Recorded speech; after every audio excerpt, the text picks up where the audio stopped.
going on, everybody? Welcome back to the channel. Hello, welcome. I hope you're doing well. Thank you for stopping by as ever. I really do appreciate it. So let's have a chat about Finley Gorman and also just with regards to youth setups and how they're kind of working now. Obviously, it's been a topic of discussion for a lot of people over the past few days, and I just kind of wanted to add kind of my 2 cents to it. Before we get started though, if you're enjoying the video, if you are new to the channel, if you could hit that subscribe button, if you could also hit the like button as well, share, leave your comments in the comment section down below. I really would appreciate it. So looking at this whole situation, it's very, very reminiscent of what happened back in 2006 with Tom Taiwo and Michael Woods.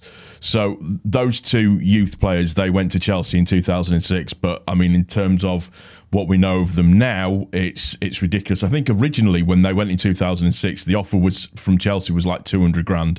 Bates, obviously in charge, then said that that was derisory and that they should be this, that and the other and banned, and it ended up going to court, and we accepted a 5 million compensation fee in an out of court settlement. So with Finley Gorman, the lad is a very, very talented footballer. There's no two ways about that. I know a few people that where their kids are in the Leeds United academy, and his name has been mentioned for a very, very long time. He's playing years above where he is, and he's just an extremely talented, extremely gifted footballer. And I know there's been a lot of kind of complaints with regards to letting him go and why have we done this, we shouldn't have done this, etc., so on and so forth. It's, you know, the board have not done the right thing, and but what we have to remember is he doesn't have a professional contract with the club.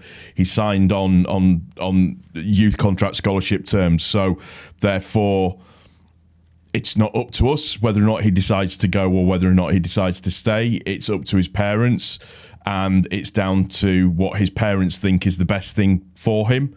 Now, it's said, and Phil Hayes reported this in the Athletic. Obviously, Gorman's been playing in the under-18 squad so far. For you know, like I said, he's playing years above what his actual level is, and he's been seen by the City youth setup as being a generational talent that they've had to, invest in.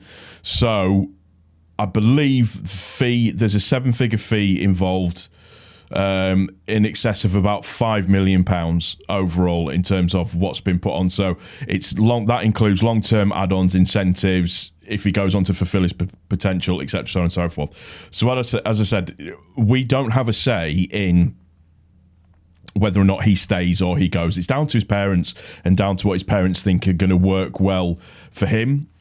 And, you know, as much as we would love him to stay in this squad and as much as we would love him to develop, we don't have, or the team don't have the say on that. The board don't have the say on that. It's down to his parents and what his parents want. I feel like I'm kind of repeating myself a little bit. So as we know, he had broken into the under-18 squad. He hadn't taken up a scholarship yet at Ellen Road. So he's still 2 years short of his 17th birthday, which is at the age at which he can get a professional contract. So it's the reason why he can just go, basically, and the reason why we can't stop him to go. He's regarded at the moment as one of the best in England. There's a scout that's been tracking him that said this. There's very little wrong with his game, in that he's a very, very good prospect, and he's going to go, or they think that he has the right tools to go all the way to the top. And it's one of those things that you have when you've got a very, very productive academy like we have. So you've got the likes of Archie Gray now, who's making a name in the first team squad. You've got Harry Gray coming through as well. By all accounts, he's the better of the two between Archie Gray. If he's better than Archie Gray, Jesus Christ. But again, like I said, Finley Gorman is someone that, unfortunately, we can't offer the same thing that City can offer. We can't offer the training facilities because they are better at City. I've been in and around them. I've seen them. I know what they're like. The people that he will be training with are just far better. So it's one of those things. When we are where we are at this current moment in time, we're in the Championship. Don't get me wrong, this would probably still be happening if we were in the Premiership as well.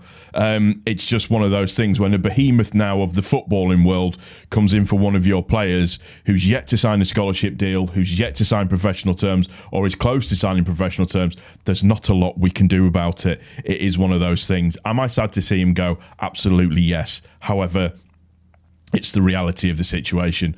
We've still got Archie Gray, and there's other players coming through, Harry Gray, etc., so on and so forth, who I think will be very good for the squad moving forwards in terms of how that all goes. The bit that irks me about that, or the bit that annoys me about that more than anything, is City still have 115 charges outstanding, and I can't for the life of me understand why it is taking so long for that to be sorted out. Is it because it's a non-footballing issue, or is it because, I don't know, I don't want to say favouritism because that's something that I don't really want to get into, but as I said, overall there's just nothing that we can do about it. I wish him the absolute best. I hope he does very, very well. There's now rumours going around with regards to Gray that apparently Dortmund are sniffing around him.